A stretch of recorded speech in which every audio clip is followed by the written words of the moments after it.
Chào mọi người, hôm nay mình lại tiếp tục giới thiệu cho người một cái sản phẩm cực kỳ hấp dẫn luôn ha. Đây là một cái máy khoan bê tông 2 chức năng của hãng Inco dùng pin 20V. Thì ở trong một cái nó đựng trong một cái túi vải dày rất là đẹp ha, của hãng Inco. Xách rất là tiện lợi luôn ha. Anh em đang đi công trình có thể xách được. Thì đối với những anh em mà thợ điện hoặc thợ camera ha, thông thường thợ camera là chúng ta hay đi nạp điện để chúng ta bắt ở ngoài.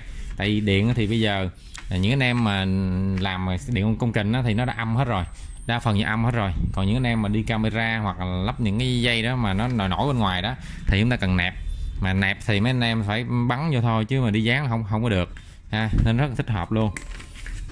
Những anh em điện lạnh rồi đó ha, khoan mấy lỗ rồi đó. Thì trong này nó gồm những gì đây? Thì gồm có một cái sách hướng dẫn sử dụng theo bảo hành nha, một cái cục sạc ha, một cái đế sạc này. Đế sạc cái điện là từ 100 đến 24 56W 50W, cái dòng ra là 21V 20A nha. Đó, 100 đến 240 luôn, nên xài cho nhiều thị trường ha. Rồi, còn hai cục pin, một cục pin 2A nè, hai cục pin 2A nè ha, pin 20V 20A nha.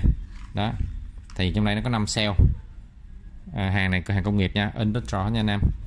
Đó, ở trên đây thì tất nhiên là xe Trung Quốc hết rồi, chứ nó không thể nào mà xe của Samsung hoặc là của những dòng khác được ha. Và nó 3 cái mũi khoan 6, 8, 10 ha. Và đây một cái máy khoan đấy, rất là đẹp luôn. Còn cái túi nha, túi này cũng khá là dày nha, túi này xịn đó, chứ không phải những cái túi mà lõm đâu nha anh em. Đó, anh em có hơi cái túi này dày nè, cứng cáp, đế cũng cứng cáp ha. Đó, thì nguyên một cái bộ này, nguyên bộ này nè, một máy 2 pin, một sạc là những cái đồ ha. Nguyên bộ này bên cửa hàng mình bán chỉ có 2.300.000 thôi, 2.300.000 cho nguyên bộ này nha anh em. Và trong cái chương trình này anh em được giảm giá tới ngày 31 tháng 5 là nhân cho 5% ha, thì mình trừ còn là 2.185.000 nha. Giá này áp dụng tới 31 tháng 5, 2.185.000. Thì những anh em đang có cái nhu cầu mà mua nguyên cái bộ giống vậy thì anh em cái cửa hàng lấy nha, cái cửa hàng lấy. Thì đây là một cái dòng máy khoan 2 chức năng của hãng Inco. Nó chỉ có chức năng khoan và khoan búa thôi nha. Chế độ này là chế độ khoan búa nè, chế độ này là chế độ khoan. Đó, 2 chế độ thôi. Và động cơ là động cơ có than. Cái lực đập của nó là 1,5G nên lực đập khoan rất là khỏe luôn. Mình đã test cái máy khoan rồi. Mình sẽ đưa cái đường link mà test cái máy khoan ở dưới cho anh em xem. Có đường link nha. Nếu anh em mua cái body này không, ok vẫn được. Body này chỉ cái giá là 1.100.000 nha, 1.100.000 cho cái body này. Nếu tính ra anh em mua cái body này là khá là mắc, còn mình có này thì mình sẽ mua nó rẻ hơn. Một trận chút. Thì nếu mà anh em mà mua một cái body này không là giá là 1.100.000. Đó, chỉ có body không thôi nha, không có hộp, không có gì luôn, body không thôi. Đó, thì nó dùng pin 2V là tốc độ quay từ 0 cho đến 900 vòng một phút. Cái đát 2019 dùng pin ion ha. Rồi cái mã là CRHLI 1601 nha. Cái này video này mình chỉ giới thiệu cho anh em thôi, còn test thì mình sẽ đưa cái đường link xuống dưới cho anh em. Đường link có thể nó sẽ chậm trễ hơn cái video này ha. Thì từ từ anh em xem để coi cái test khoan bê tông. Mình đã có khoan bê tông thử con này rồi, khoan rất là ok luôn. Thì những anh em nào mà mình bắn dít không tắc kê của Unica thì mình đã có về cái chui gài rồi. Cái chui gài dít không tắc kê của Unica khoảng 3 ly 2, 4 ly 3 là mình có sẵn hết nha. Mình có sẵn. Thật sự Unica mấy nay mình không có rảnh để mình làm review cho anh em thôi, chứ mình gần như là có sẵn mấy cái đầu dít, cái đầu khoan của nó đó. Thì cái dít mà Unica mình gắn vô mình khoan ha, mình khoan tường để mình bắn dít không tắc kê. Đối với những anh em mà đi nạp điện là quá tuyệt vời luôn ha. Đó,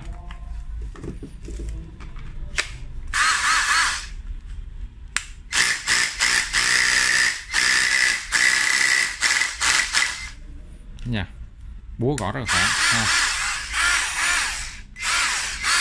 Bên đây có đèn led để chúng ta làm việc ha. Đó, sử dụng cái đầu gài SDS ha, rất là đẹp luôn. Thực sự với cái con nguyên cái bộ này mà chỉ có 2 triệu 2.300.000 thôi anh em, chưa giảm 500, thực sự quá cho rẻ luôn ha.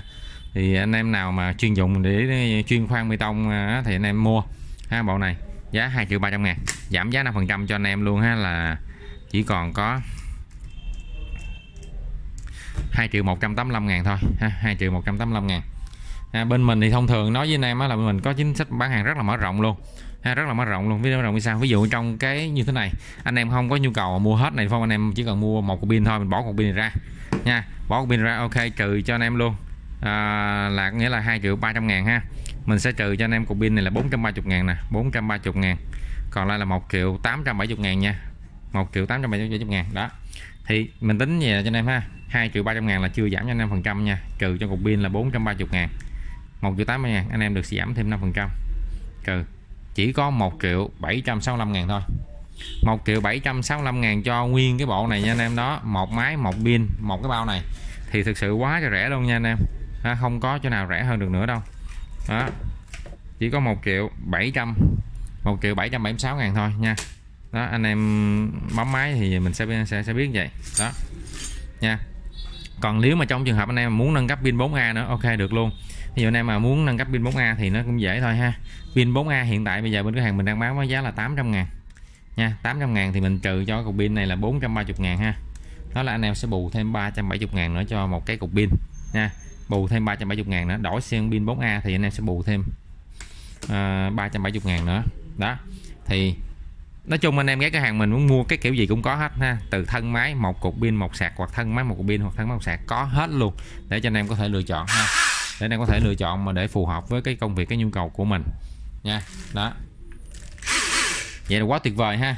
Cái máy khoan này có điều đặc biệt nữa là cái đảo chiều nha, trái phải đó ha, đảo chiều nè, công tắc đảo chiều bên trái bên phải nha, thấy không đó, đó quay ngược lại nè, thấy chưa, đảo chiều nè, ngược lại. Cái đảo chiều này nó rất là tiện ích nha, khi mà anh em khoan cái mũi khoan vô mà mình rút mũi khoan ra đó sẽ rất là sợ gãy mũi khoan, mình chỉ cần nhấp đảo chiều lại một chút là mình sẽ lấy mũi khoan ra, rất là tiện dụng luôn ha. Nó sẽ giúp cho chúng ta lấy mũi khoan ra nó nhanh hơn. Ví dụ như chúng ta bắn dít, nó kêu ba lớn như nè, sâu ba lớn như ha, chiều sâu ba lớn như này thì chúng ta chỉ đảo chiều rút cái nhẹ là ra liền ha, và bắn dít khác vô là ngon lành luôn đó, công dụng của nó là vậy. Rồi ok anh em ha, anh em mà đang cần có nguyên bộ combo này thì ghé cửa hàng lấy nha, giá cực kỳ tốt rồi, giá cực kỳ tốt rồi.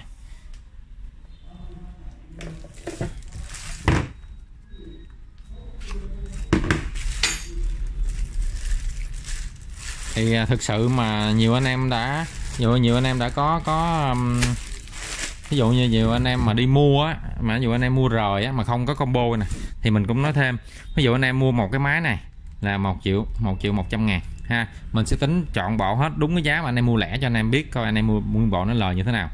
Cái body này không là 1.100.000 ha, anh em cộng cho hai cục pin, hai cục pin là 860.000 nha, cộng cho cục sạc này là 270.000 ha, cộng cho cái túi này là 200.000. Nếu anh em mua lẻ anh em phải bỏ ra cái số tiền tới 2.430.000 cho nguyên bộ này nha.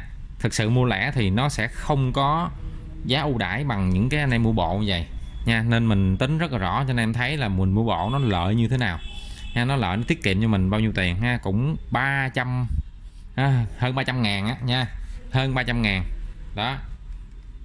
Nói chung là anh em mua bộ thì nó sẽ tiết kiệm hơn còn mình mua lẻ là mình chịu thiệt thòi đó, nên mình nói chung là vẫn ưu tiên cho anh em mua bộ ha anh em.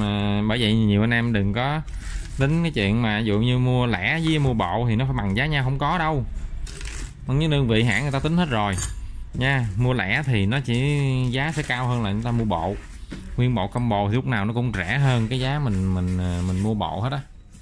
Rồi ok anh em đã có nhu cầu mua bộ này liên hệ số điện thoại bên dưới ha. Cảm ơn, xin chào, hẹn gặp lại.